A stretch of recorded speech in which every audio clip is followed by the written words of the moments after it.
এই আমরা সব অ্যালুমিনিয়ামের কাজ করি। এই আমাদের মিস্ত্রি লেবার মানুষ এই যে রান্না করছে।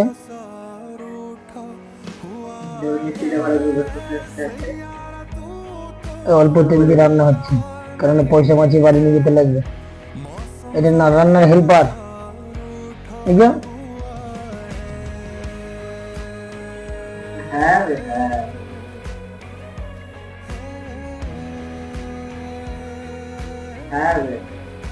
চারজনের টিম, আর একজন ঘরের ভিতরে বসে আছে। ঘরের ভিতরে কি করছে? হুক্কা টানছে। এই যে লুকি লুকি হুক্কা টানছে, হুক্কা খেয়েই যায় ও। মরা টান দেবে, মরা টান। রাখছি।